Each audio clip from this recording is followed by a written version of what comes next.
la Seguridad de Quintana Roo, UNSEC, desde donde impulsa una línea de investigación en los centros penitenciarios del estado de Quintana Roo.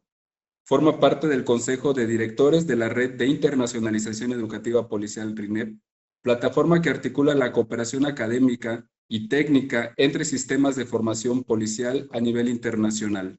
Sin más que decir, cedemos la palabra al doctor Jesús Antonio Lara Mata. Muchas gracias, maestro. Muy buenos días tengan todos ustedes. Con el gusto de saludarlos. Estamos iniciando nuestra conferencia del día de hoy. Confirmo que se puede escuchar mi sonido bien. Es correcto, doctor. Gracias.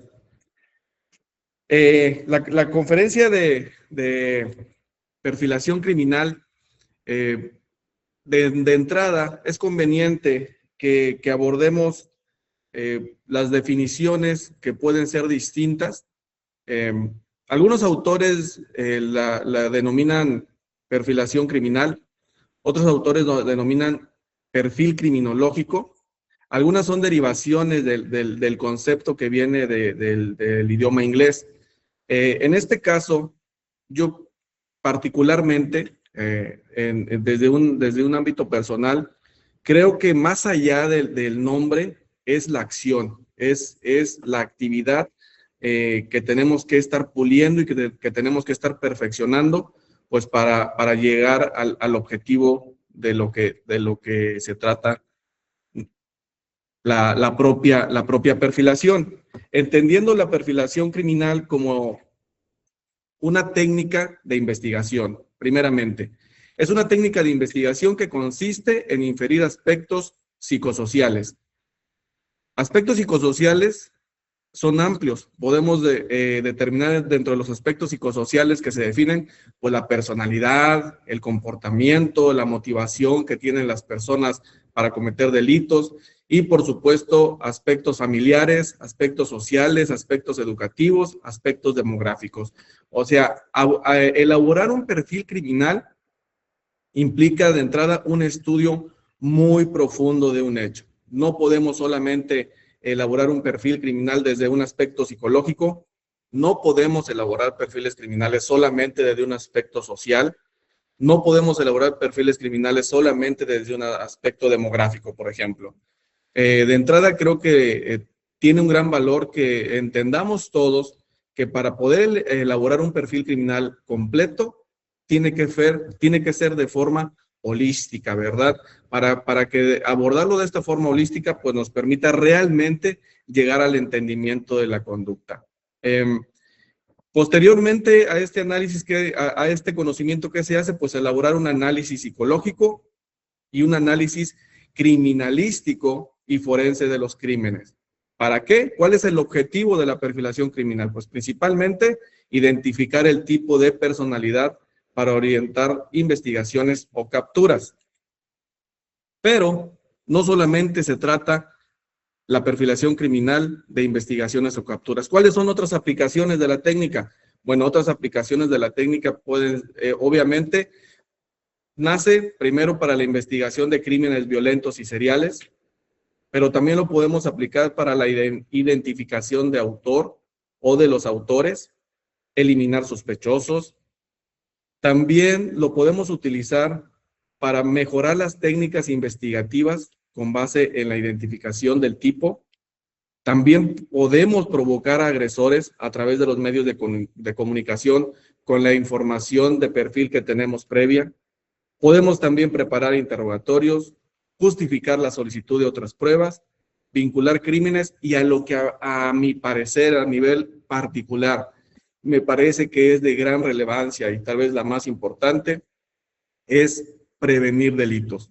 Cuando perfilamos, el valor extra que se obtiene, además de identificar el responsable de un delito ya cometido, cuando hablamos de agresores desconocidos, es la riqueza que nos da para poder prevenir los delitos. Vamos a verlo más adelante, cómo se aborda esta parte de la prevención.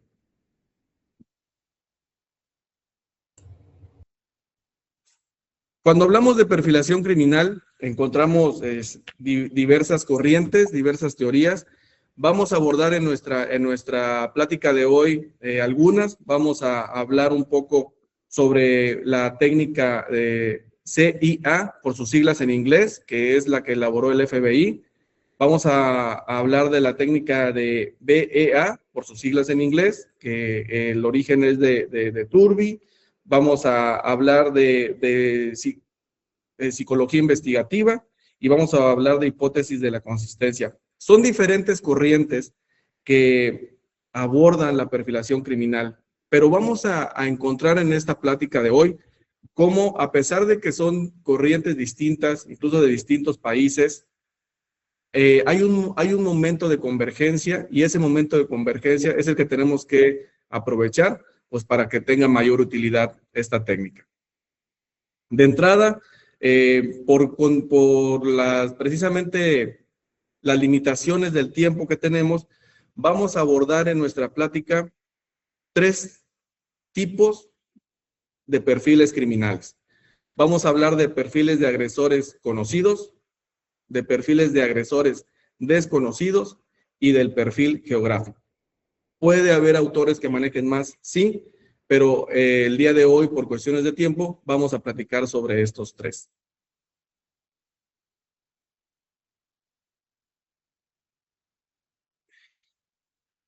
Para hablar de perfilación, claro que tenemos que necesariamente abordar el FBI.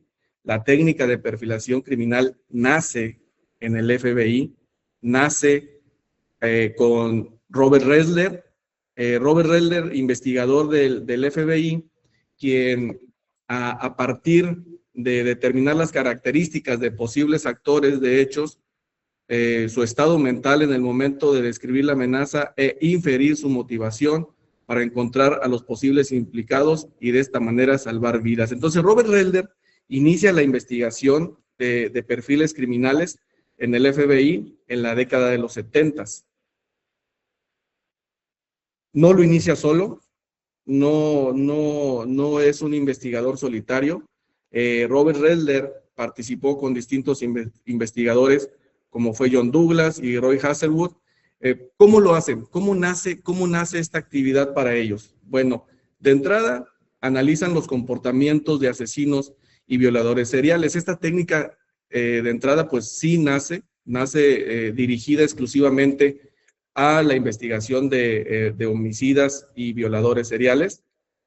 ¿Cómo lo hicieron? Llevaron a cabo un estudio, entrevistas de 36 asesinos sexuales. Si lo vemos en este momento, pueden considerar muchos, oye, 36 son muy pocos. Pues en ese momento 36 fueron suficientes para identificar patrones de conducta en estas personas, en esta población en la que se llevó esta muestra. ¿Cuál fue el objetivo? Pues era tratar de averiguar las claves de sus modus operandi, sus motivaciones y las circunstancias de sus vidas que podrían haber facilitado, pues, esas violentas carreras criminales. En 1985 perfeccionan la metodología que estuvieron aplicando y la formalizan ya en un centro y en un programa especializado de detección del crimen que le llamaron BICAP.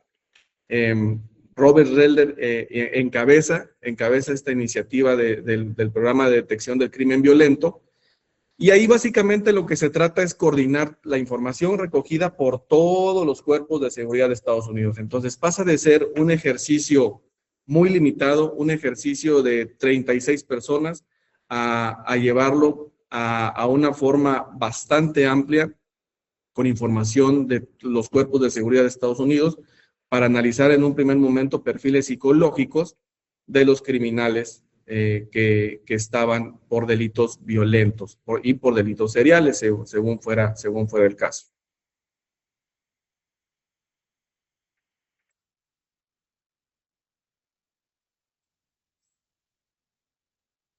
Derivado de las investigaciones que estuvieron haciendo en el BICAP, en el FBI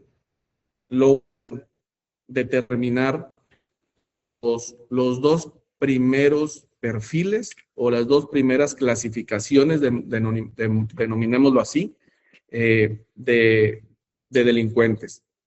Y hablan ellos de dos tipos. Estos tipos son, recordemos, de la escuela del FBI, de la escuela denominada Análisis e Investigación Criminal. Entonces, identifican dos tipos, los clasifican en dos, en asesinos organizados y asesinos desorganizados. Y ellos encuentran que el 75% de los asesinos seriales pertenecen al grupo de los organizados, en el que se engloban aquellos sujetos inteligentes que planean sus agresiones y tienen mucho cuidado de no dejar ningún rastro en la escena de sus crímenes para no ser hallados. Entonces ellos identifican que cuando se encuentran ante un delincuente serial, estaba planificando esas actividades de forma tan eficiente para sus fines, por supuesto, que lograba cubrir suficientes huellas y eso estaba complicando. Y encontraron que había una organización, una estructura psicológica, sí, pero también una organización material para realizar la conducta. En el modus operandi logran identificar esa organización que les permitía a ellos, en primer lugar, poder seleccionar una víctima, en segundo lugar, tener acceso a esa víctima, lograr hacerse de esa víctima y, por supuesto, concluir sus delitos. Entonces, no eran delitos de fácil comisión y eso es lo que identifican ellos como una organización al que ellos se sujetan para poder cometer estos delitos.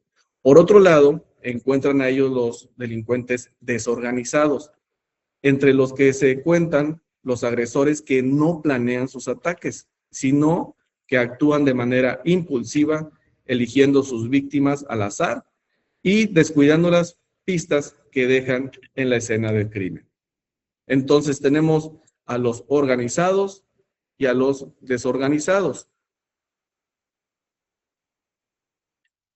¿Cuál es la diferencia? Lo que encuentran en el FBI es la relación entre que los asesinos organizados o delincuentes organizados identifican características psicopáticas y en los delincuentes desorganizados encuentran características psicóticas. ¿Cuál es la condición? Por ejemplo, en las poblaciones penitenciarias es común que encontremos a personas que dentro de los factores de la comisión de su conducta se encontraron en episodios psicóticos principalmente inducidos por sustancias. Por ejemplo, muchos de los delincuentes que están en prisión pasaron por episodios psicóticos, pero que fueron inducidos por sustancias. Un ejemplo es la metanfetamina, que es conocido como la metanfetamina, precisamente tiene una gran relación con esos episodios psicóticos en los que llegan a expresiones de muy elevada violencia. De todas maneras, esta teoría ha sido criticada, efectivamente. Uno de los casos por los que se refutó la teoría de que solamente existieran delincuentes organizados y desorganizados fue precisamente el caso de Jeffrey Dahmer, en el que en ese caso específico de Jeffrey Dahmer se encuentran categorías mixtas. Entonces empiezan algunos investigadores a sugerir, oye, pues no pueden únicamente dividirse en organizados y desorganizados. Sin duda puede haber personas que inician con una planificación y al momento de cometer la conducta pueden explotar, puede sobrevenir un episodio psicótico y perder ese control que es la característica de los organizados. Entonces, definitivamente, para fines de esta plática, sí es importante señalar que podemos encontrar organizados, desorganizados y por supuesto puede haber algunos elementos mixtos.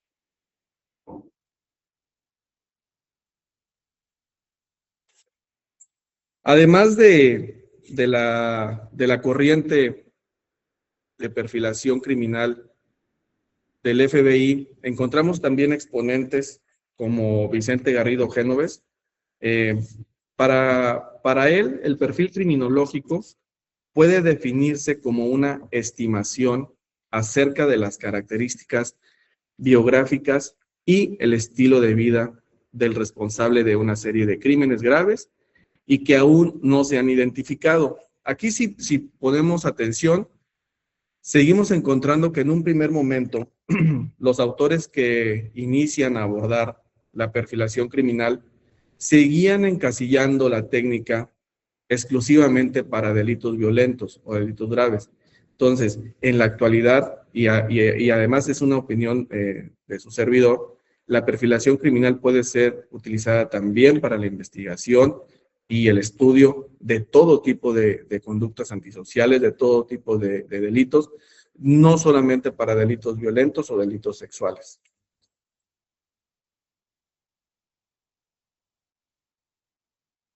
Entonces, vamos a hablar de las formas de elaborar perfiles. Podemos elaborar perfiles de agresores conocidos. ¿Qué es elaborar perfiles de agresores conocidos y quiénes son los agresores conocidos? Bueno, elaborar perfiles de agresores conocidos consiste en el estudio de las personas privadas de la libertad, básicamente población carcelaria.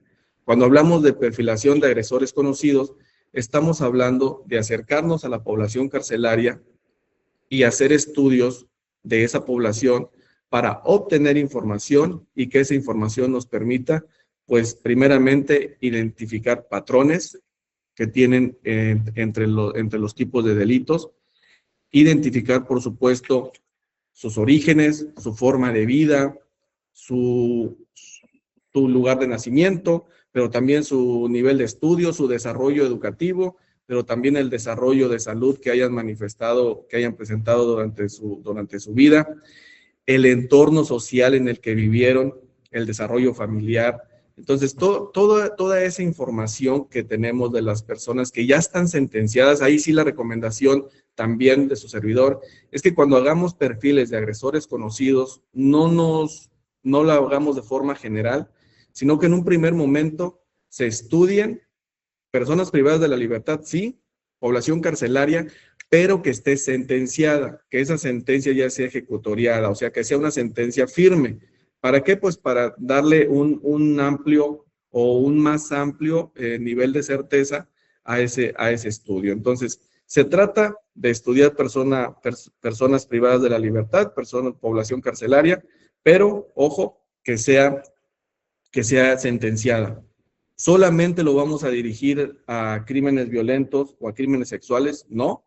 Podemos aprovechar la población penitenciaria pues para adentrarnos en estudios de los delitos más comunes. Por ejemplo, si en un espacio geográfico, si en nuestra ciudad, vamos a poner así, el delito más cometido es el robo domiciliario, pues vamos a aprovechar la perfilación criminal para estudiar el robo domiciliario, estudiarlo a partir de los sentenciados que están por robo domiciliario, y vamos a conocer su modus operandi, qué hacen antes, durante y después de cometer el delito. Vamos a preguntarles, por ejemplo, ¿qué haces después de cometer ese robo? ¿A dónde te llevas las cosas? ¿En dónde las guardas? ¿En dónde las vendes?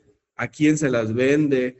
¿Quién compra ese tipo de artículos? Toda esa riqueza que nos da la perfilación criminal de personas privadas de la libertad nos permite en un primer momento, por supuesto, facilitar las investigaciones, sí, para esclarecer los hechos y dar con los responsables, pero insisto, también la riqueza que tiene a la hora de la prevención del delito.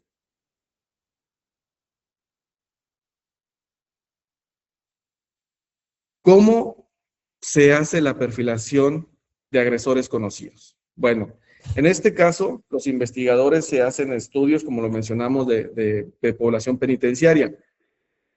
Hay que ser conscientes que tenemos que conocer el expediente jurídico de esta persona. ¿Es primodelincuente? ¿Es reincidente? Si es reincidente específico, o sea que si está reincidiendo en un mismo delito o es reincidente genérico. Nos interesa conocer en el expediente jurídico si hay un escalamiento de la conducta. Quiere decir que si es reincidente, si llegó primero por un robo simple y después escaló a un robo domiciliario y después escaló a un robo domiciliario con violencia y después escaló a un robo domiciliario con violencia y tal vez homicidio. Entonces, esa información la podemos encontrar en el conocimiento del expediente jurídico que nos pueden facilitar en los centros penitenciarios.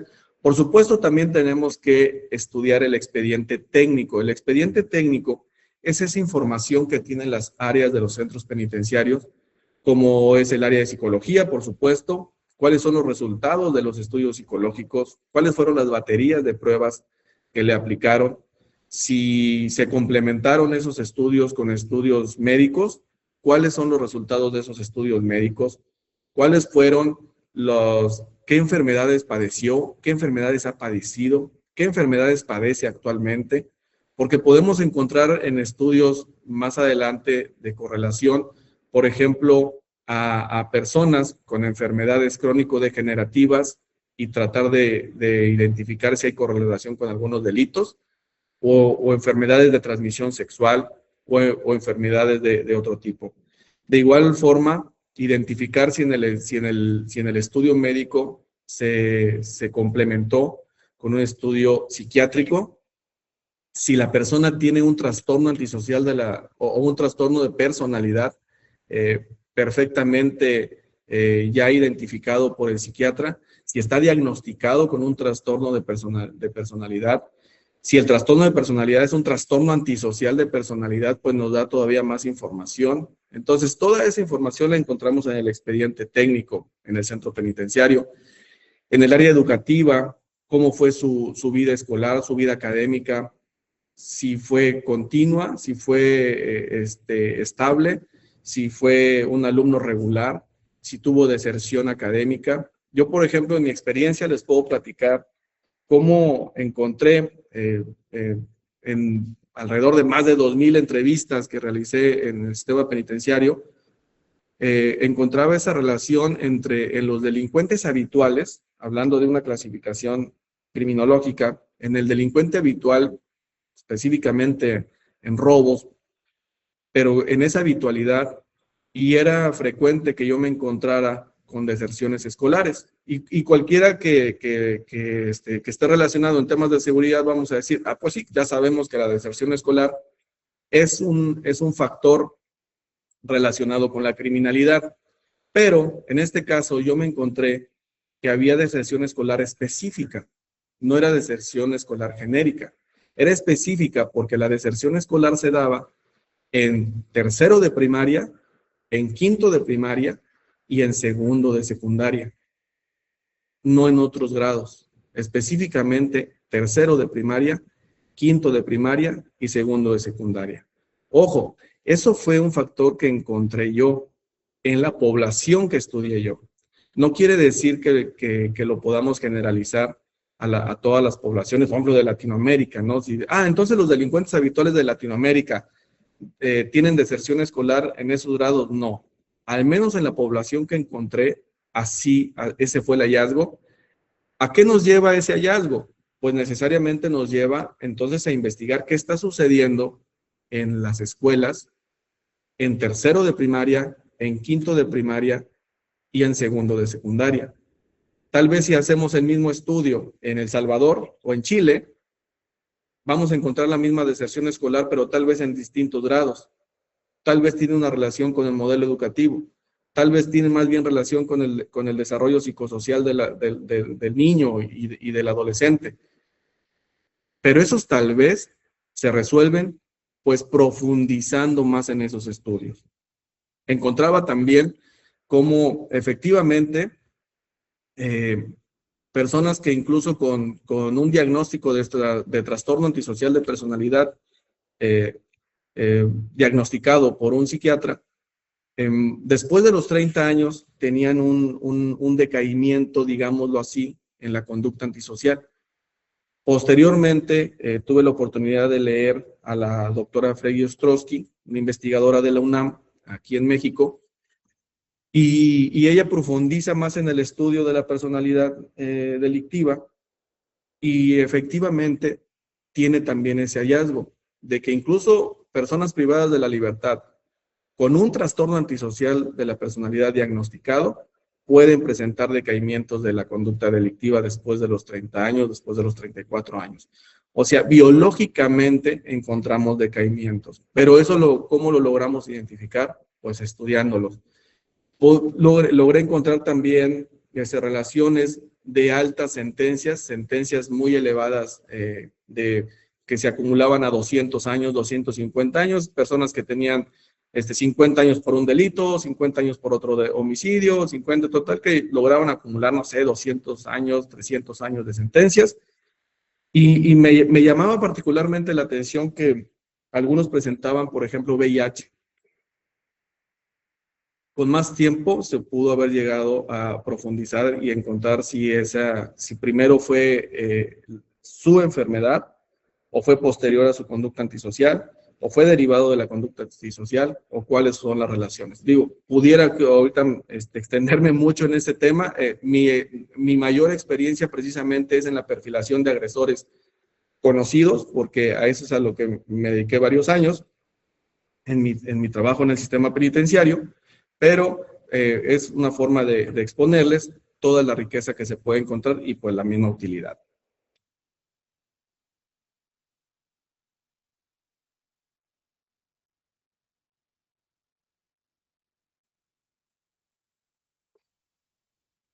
Bueno, esto es sobre lo mismo, perdón.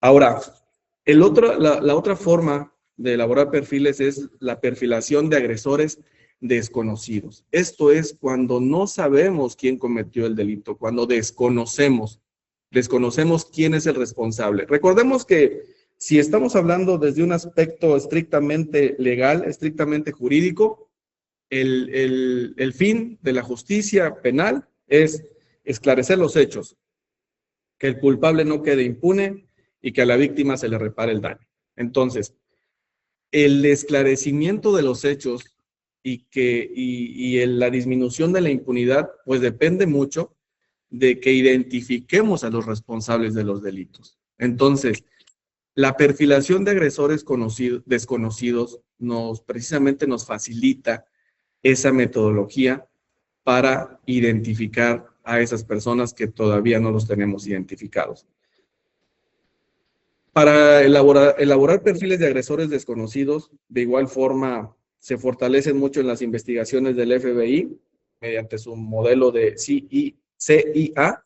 También Turbi es otro investigador que trabajó bastante, su modelo lo denomina diferente, es el análisis de la conducta. Básicamente se trata en un análisis de las evidencias que deja la conducta, pero si hablamos de forma más general, o si ustedes me preguntaran cómo puedo generalizar el método para identificar agresores desconocidos, pues uno de los grandes factores es el método criminalístico, que implica el estudio profundo de la escena del crimen o del lugar de los hechos. En este método se trata de ir de lo general a lo particular, es decir, de premisas generales, y vamos definiéndolas a lo más específico, pues para tratar de identificar de la forma más concreta al autor de un delito. También de la evidencia psicológica se extraen rasgos del agresor para dar como resultado un perfil particular. ¿Qué es lo que estamos buscando cuando definimos un perfil de agresor desconocido? Pues tener, por ejemplo, si el agresor es adulto, si es joven, si es blanco o a qué se dedica, si tiene alguna característica psicológica, si tiene alguna característica física. En ese sentido, por ejemplo, recuerdo el caso de la Mataviejitas en México. Cuando se estaba investigando los delitos de la Mataviejitas, uno de los investigadores, criminólogos que estuvieron cerca del caso, me dio clase en la maestría y nos platicaba cómo en algún momento se pensaba que el responsable de esos delitos podía ser un hombre por las características del modus operandi, la forma de de matar a las víctimas implicaba fuerza física. Entonces, en algún momento se consideraba que podía ser un hombre. Se adelantan las investigaciones y pues era una mujer, pero era una mujer muy grande y era una mujer corpulenta. Juana Barraza, si cualquiera de ustedes que investigue el caso de la Mataviejitas, Juana Barraza, pues es una mujer grande, una mujer corpulenta, una mujer fuerte, y que además tenía afinidad, por ejemplo, por la lucha libre. La lucha libre en México, en algunas zonas del país, tiene muchos seguidores, y tenía esa afinidad. Entonces era una mujer fuerte, era una mujer grande además, y corpulenta, y que podía llegar a esa expresión de fuerza, y que en un momento los investigadores los distrae de la línea de investigación y piensan que pudiera ser un hombre. Para realizar este perfil resulta de mucha utilidad hacer comparaciones con características de otros comportamientos criminales similares de población conocida. O sea, ¿qué quiere decir? Cuando tenemos un hecho y desconocemos quién es el responsable y queremos esclarecer el hecho y dar con el responsable, la recomendación es incluir en los primeros pasos, revisar los perfiles conocidos. Si el delito que estamos investigando es un homicidio,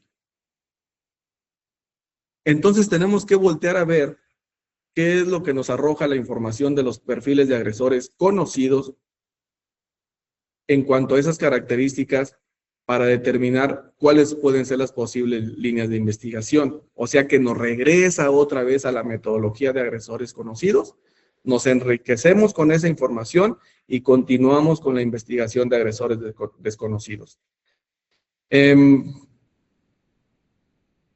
Esta metodología de perfilación de agresores desconocidos puede ser usado para sugerir un tipo de individuo con características psicológicas y emocionales específicas.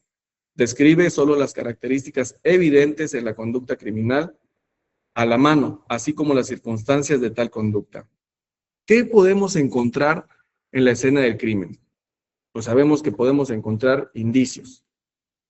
Cuando hablamos de indicios, generalmente sucede que pensamos en indicios materiales. Pues me encontré una botella, seguramente tiene agua, tiene huellas. Me encontré un teléfono, seguramente puede tener huellas. Puede haber huellas de pie calzado, pero pensamos en evidencia, en indicios materiales.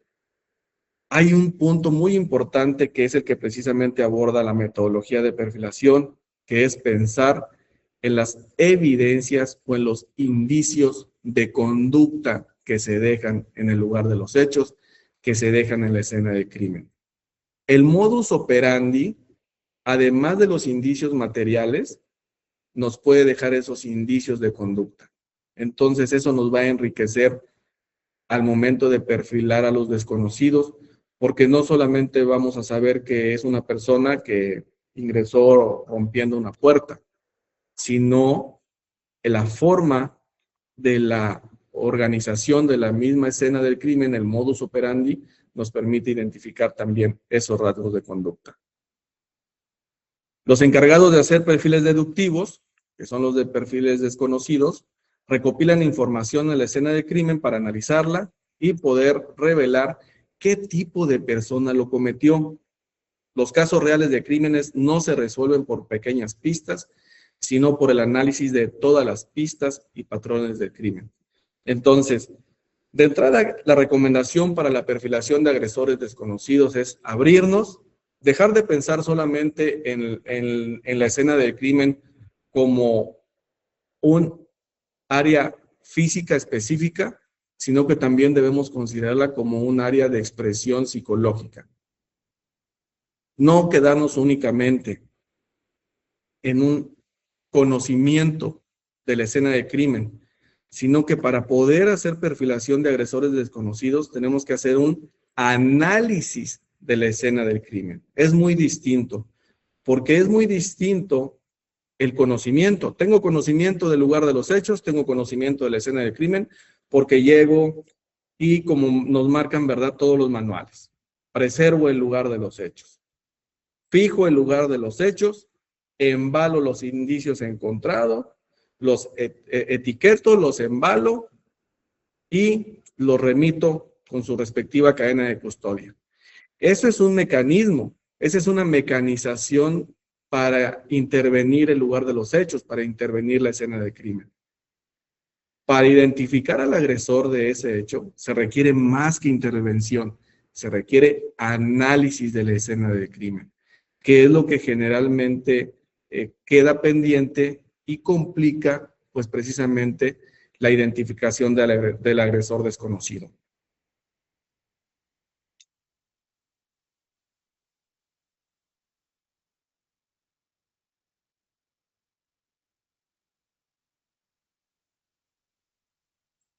¿Cómo podemos llevar ese análisis de la escena del crimen y analizar también los indicios de conducta? Para ello nos recomiendan distintos autores que debemos actuar con imparcialidad, o sea, mantener una mente abierta y un pensamiento crítico, un pensamiento analítico. ¿Por qué tenemos que tener esa mente abierta? ¿Por qué debemos de ser imparciales? ¿Por qué tenemos que dejar prejuicios propios a un lado y abordarlo con objetividad? Porque si hacemos todo esto, vamos a poder comprender cómo piensa el delincuente, cómo pensó en ese momento y tal vez qué fue lo que pensó antes de la comisión del delito. Entonces, si logramos comprender cómo piensa, cómo pensó, tal vez podamos entender qué es lo que está pensando ahora y eso nos puede facilitar la búsqueda y la localización del mismo. Ahí nos remite, por ejemplo, Turbi, nos remite y nos dice, obviamente, siempre debes de considerar la experiencia, los antecedentes que tenemos de esas conductas, de esas investigaciones, pues para poder determinar. ¿Qué quiere decir esto? Tuve la oportunidad en la Universidad de Seguridad y Justicia de Tamaulipas, se hizo un estudio de varios delitos, entre ellos feminicidio, por ejemplo, y una de las características que encontrábamos en las personas sentenciadas por feminicidio era que al menos en el 95%, o vaya, la muestra, estudiamos 21 personas sentenciadas por feminicidio. 20 de ellos no huyeron después de cometer el delito. No intentaron esconderse, no intentaron huir. Solamente uno intentó huir.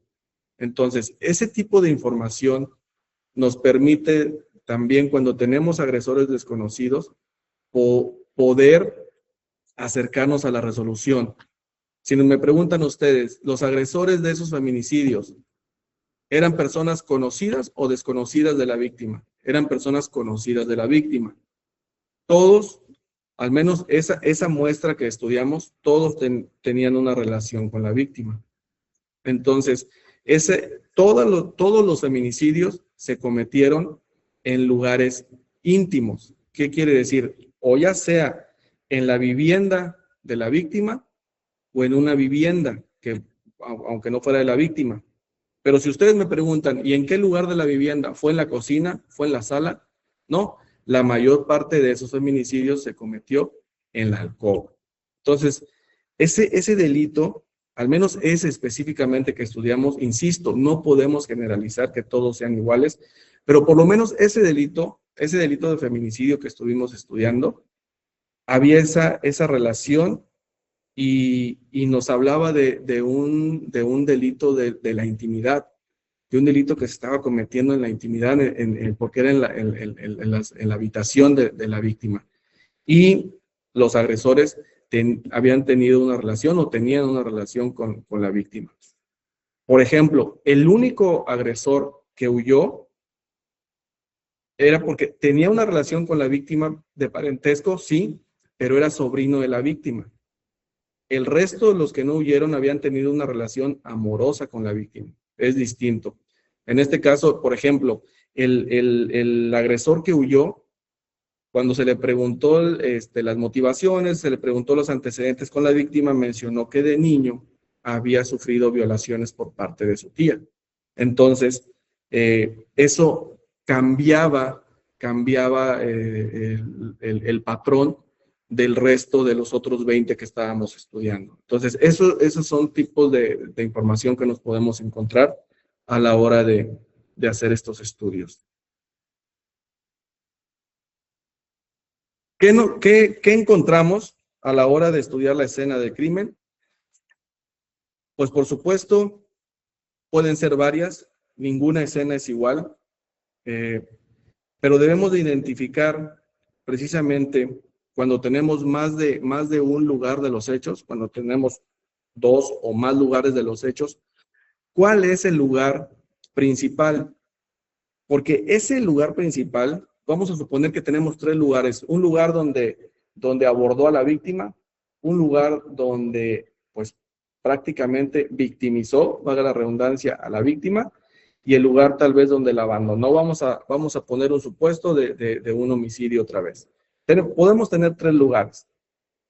Tenemos que identificar esos 3 lugares. Pero el lugar principal, el lugar número 1 de estudio, pues es donde hay más intercambio. Y generalmente el lugar donde hay más intercambio es donde se lleva a cabo la victimización. Es donde se dejan más... hablo de intercambio de acuerdo a los principios de la criminalística. Recordemos que la criminalística señala principios y hay un principio de intercambio. Entonces, el lugar donde hay más intercambio es la escena principal y generalmente pues es la escena donde se lleva a cabo la victimización. Hay más intercambio entre la víctima, el victimario y el lugar de los hechos. ¿Qué intercambian? Pues intercambian indicios. La víctima deja indicios en el victimario y el victimario deja indicios en la víctima. Y los dos dejan indicios en el lugar de los hechos. Por eso es la escena principal, porque es la más rica en cuanto a indicios y, por supuesto, más adelante, evidencias. La escena del crimen nos permite también determinar el modus operandi. ¿El modus operandi qué es? Pues es el método que usa el sujeto para llevar a cabo su crimen. El modus operandi también describe las técnicas y decisiones que el sujeto ha tenido que tomar. De la evaluación y el análisis de la escena del crimen nos arroja el modus operandi. Y del análisis del modus operandi obtenemos información sobre, vamos a poner el mismo supuesto del homicidio, cómo lleva a cabo el homicidio un asesino, qué características psicológicas se pueden deducir de este método, pues por ejemplo, si es una persona, si fue planificador, si es inteligente, o es desorganizado, o es organizado. También nos puede arrojar información como la profesión que tiene, también si es descuidado, si es perfeccionista, si es muy violento, si es sádico, o si es, o es muy discreto.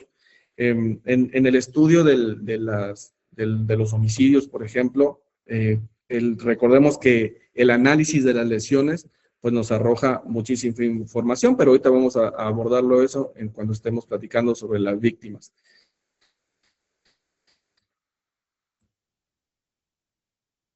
¿Qué nos dice el modus operandi? ¿Qué información encontramos del modus operandi? Pues el tipo de lugar. Nos dice también los puntos de acceso, cómo accesan los agresores a los lugares. Nos dicen qué tipo de instrumentos y herramientas utilizan. También del modus operandi nos obtenemos el botín, qué es lo que están buscando, cuál es el móvil, ¿verdad? ¿Cuál es el móvil de esa conducta? En el modus operandi encontramos la hora, encontramos el lugar, encontramos la forma, o sea, el estilo, o sea, cómo llevan a cabo el cuento, o sea, ese argumento, esa cobertura que usan los delincuentes para embaucar a la víctima, si es el caso. Voy a regresarme al caso de la Mataviejitas. Por ejemplo, la Mataviejitas, su cuento llegaba a los domicilios, tocaba, iba vestida de trabajadora de salud y mencionaba que estaba buscando personas para agregarlos a programas de salud de personas de la tercera edad. Entonces, por supuesto que eso era un cuento, era una cobertura, era una simulación que usaba ella, pues para identificar si las personas vivían solos, si vivían con más personas, a qué hora estaban solos, cuándo podía regresar. Toda esa información pues era parte del cuento. También el modus operandi nos dice los copartícipes, ¿verdad? Que pueden usar los delincuentes, los transportes, en qué se movían, en bicicleta, en vehículo, sedán, en camioneta, en camiones, depende de la conducta. Y por supuesto, esas marcas personales que pueden dejar.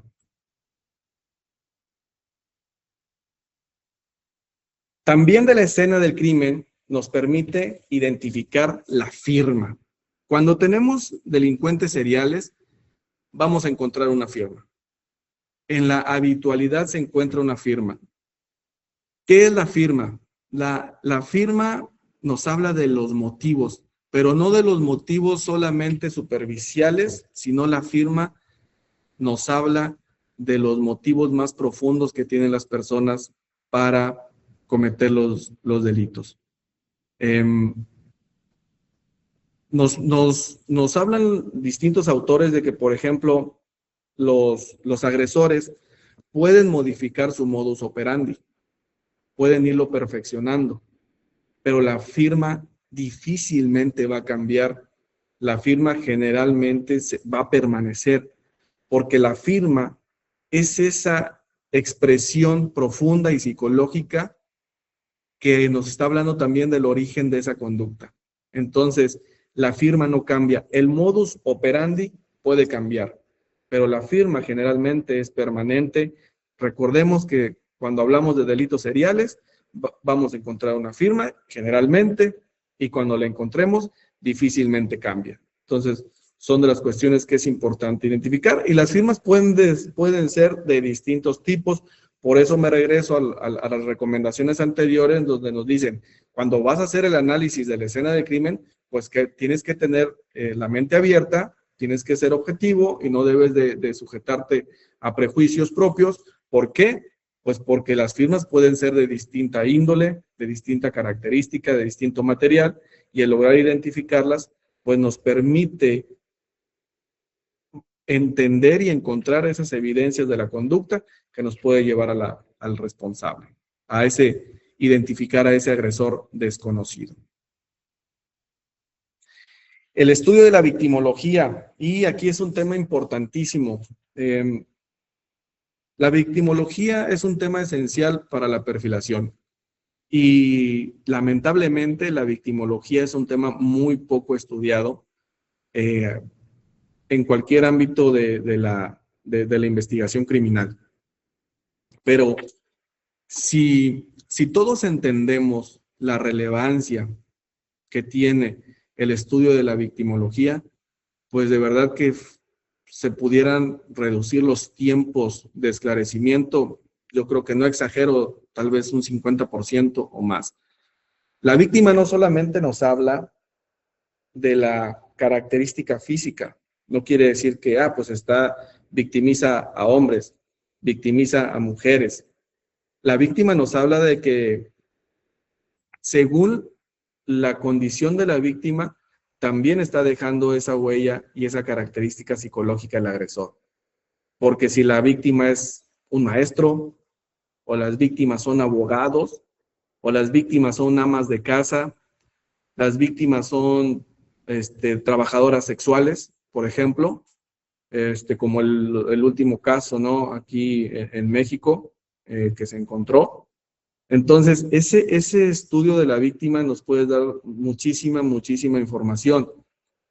Ahora, cuando hablemos del estudio forense de la víctima, el estudio forense de la víctima también puede enriquecer de manera exponencial la identificación del agresor.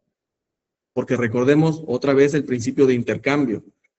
¿Cuántos indicios, cuántas características del agresor encontramos en la víctima? Si hubo un momento de forcejeo, lucha y defensa, la víctima se pudo haber quedado con residuos en sus uñas, con marcas en sus manos. Si la víctima tiene golpes, si la víctima tiene mordeduras, si la víctima tiene lesiones muy específicas que nos pueden llevar a a identificar más plenamente ese agresor. Lo que quiero decir es que el estudio de la víctima debe de ser muy profundo y entre más profundo lo hagamos, más rápido vamos a poder esclarecer los hechos y más rápido vamos a poder llegar a la identificación del agresor. Entonces, aquí nota, super nota, es el estudio de la victimología, que no lo dejemos a un lado y lo reforzamos. En cuanto a la victimología, por ejemplo, Rosmo hizo una clasificación de delincuentes según la relación en función al tipo de víctimas. Y Rosmo nos dice que él identificaba a los agresores y los denominó, por ejemplo, cazador, al que busca a sus víctimas en los alrededores de donde vive, cazador furtivo, que actúa en un área específica que es distinta a donde vive, el pescador, que actúa en su zona de actividad rutinaria donde trabaja, donde se divierte buscando a la víctima y la situación oportuna, y el trampero es más bien una traducción, que usa artimañas y situaciones para llevar a la víctima a un punto de anclaje. Entonces, Rosmo nos habla de que según la forma de abordar a la víctima, también se pueden hacer clasificaciones de delincuentes. Actualmente estoy dando la materia de perfilación en una maestría en auditoría forense, por ejemplo, y hablamos de las víctimas de fraude, de las víctimas de estafa, y pues estamos y hacemos estos ejercicios de identificar en qué tipo de víctima caen para identificar el tipo de agresor, las posibilidades del tipo de agresor, y pues esto nos permite identificar más rápidamente al responsable. Ahorita, obviamente, por cuestiones de tiempo, pues los vemos un poco de forma más general. Y por último, tenemos el perfil geográfico. El perfil geográfico nace de diferentes escuelas. Uno de los principales exponentes, por supuesto, es David Kanter. David Kanter, que es un investigador que primero adopta las ideas del modelo de perfilación criminal del FBI, pero después empieza a tomar una línea de investigación propia. David Kanter empieza a hacer mayor uso de la tecnología para llevar a cabo sus estudios de perfilación. En esencia, la perfilación, pues sí o sí tiene que haber un momento de recolección de información, pero David Kanter hace un análisis de información distinto. ¿Para qué? Pues para llevar a establecer un perfil geográfico. Dice, más allá de definirte las características físicas de ese agresor que desconocemos, también voy a colaborar en lograr identificar la zona donde vive, para todavía reducir y agilizar el esclarecimiento de los hechos y la identificación del agresor. Kanter parte de lo que se denomina actualmente en los estudios de perfilación la Escuela de Psicología Investigativa. Él la desarrolló en la Universidad de Liverpool y él habla de la consistencia delictiva, la cual indica que los delincuentes, como el resto de la gente, actúan de modo consistente en el tiempo y en diferentes situaciones. Entonces, él habla de una consistencia y dice, no hay cambios, no hay cambios. Entonces, si logramos identificar esos patrones, podemos establecer ubicaciones. Y este es un ejemplo de lo que nos habla Kanter. Se desarrolló con los estudios de Kanter el programa TrackNet. El objetivo de este programa es ayudar a establecer el lugar de residencia del delincuente a partir de las distintas localizaciones de sus ataques.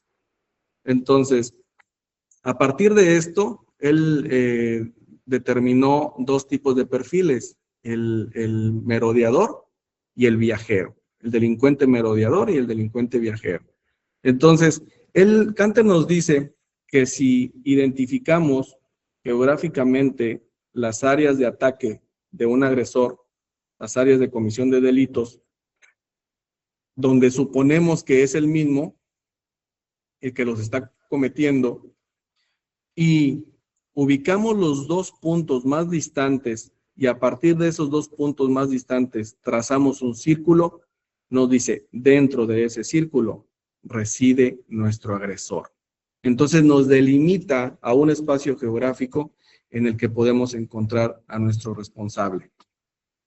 Son estudios bastante desarrollados, la verdad, son estudios muy robustos en el aspecto metodológico. Recordemos que ya están también con grandes aportaciones estadísticas inferencial más profunda, y lo cual pues robustece bastante la metodología y pues la validez de los mismos, ¿no?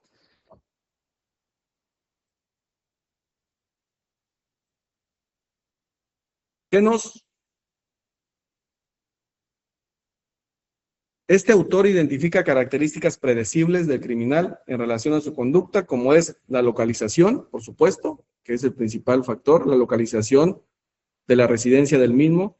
También nos ayuda a establecer esa biografía. Nos dice, pues si vive en esta zona, tal vez se puede dedicar a cierta actividad laboral, tal vez se puede dedicar a ciertas actividades físicas, a ciertas actividades sociales. ¿Por qué? Porque la misma ubicación pues nos habla bastante de ese desarrollo. Por supuesto, las características de personalidad y pues la historia educativa y profesional, ¿verdad? Entonces, pareciera muy general, pero no, la verdad es que bastante específico lo que se puede encontrar a través de la perfilación geográfica.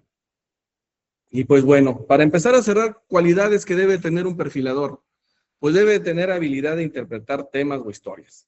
Tiene que tener capacidad para percibir detalles, capacidad para percibir patrones de conductas delictivas, conocimiento extenso para poder comparar patrones. Turbi, por ejemplo, nos recomienda liberarse de los deseos y necesidades personales, porque no podemos pensar, yo haría esto, yo no haría lo otro. Es más bien, ¿por qué haría esta persona esto? ¿Por qué dejaría esta botella aquí? ¿Por qué dejaría ubicado de esta forma? O sea, no pensar a partir de nosotros, sino entender más bien a partir de los otros. Aceptar que cualquier conducta y sentimiento puede ser objeto de una fantasía de poder o incluso de sexo en los delitos sexuales. Recomendaciones. Pues de entrada, como pueden ver, para hacer un adecuado perfil criminal, tenemos que tener amplio conocimiento de criminalística, si vamos a hacer ese estudio de la escena de crimen y ese análisis de la escena de crimen. Por supuesto, hay que tener ese conocimiento de la criminología, que es esencial, de la criminología, hablando del estudio del delincuente, de la psicología criminal, por supuesto. Hay que abordar todos los estudios que hay actuales y que se están actualizando cada día más en cuanto a la conducta criminal. No podemos dejar de estudiar, no podemos dejar de prepararnos. Por eso recomiendo, ¿cómo puedo desarrollar habilidades de perfilador? Perfilando. La única forma de desarrollar habilidades de perfilador es haciendo perfiles. Hay que perfilar. Tenemos que trabajar perfiles criminológicos desde las universidades, desde las instituciones educativas que nos dedicamos a capacitar, a formar en temas de criminología, pero por supuesto también se debe de realizar a partir de las instituciones públicas encargadas de la procuración y de la seguridad pública. Se tienen que hacer perfiles criminológicos, entender el gran valor de la perfilación criminal, pues para mejorar los servicios en cuanto a la justicia penal se refiere, y por supuesto para conocimiento general, y por supuesto, lo más importante, la prevención del delito. Y la última recomendación que les haría es integrar enfoques y herramientas. No nos quedemos solamente de que no, yo solamente me voy a pegar al modelo del FBI porque es el mejor. O yo solamente me voy con el modelo de Turbi porque es el mejor. Yo solamente me voy al modelo de Canter porque es el mejor. No. La recomendación es que seamos integrales a la hora de realizar los perfiles criminales y hagamos y apliquemos el que mejor se ajuste al caso que estamos investigando o a los casos que estamos investigando. Y si nos sobra tiempo y recursos, pues aplicar todos de forma complementaria. Entonces, esto sería cuanto por mi parte. Muchas gracias a todos por su atención. Muchísimas gracias, doctor. Si no tiene inconveniente, tenemos espacio para realizar una pregunta, por favor. Tenemos a la compañera Lourdes Rosana Benítez. Desde hace un rato levantó la mano. Sería por cuestiones de tiempo en esta ocasión la única pregunta que responderíamos. Gracias, adelante. Buenas, disculpen, se me marcó nada más. Excelente la presentación, nada que agregar. Muchas gracias, muy amable por la presentación. Muchas gracias, muchas gracias. En ese caso, agradecemos al doctor Jesús Antonio Lara Mata por compartir su experiencia y conocimiento con nosotros. Agradecemos también a la audiencia, a las instituciones y cuerpos policiales de los países miembros de la RINEP por habernos acompañado. Y es así como damos por concluida la conferencia Perfilación Criminal. Que tengan todas y todos una excelente tarde. Gracias, doctor. Muy buena charla. Gracias a todos, que estén muy bien. Saludos a todos, 96 a 100 personas. Gracias.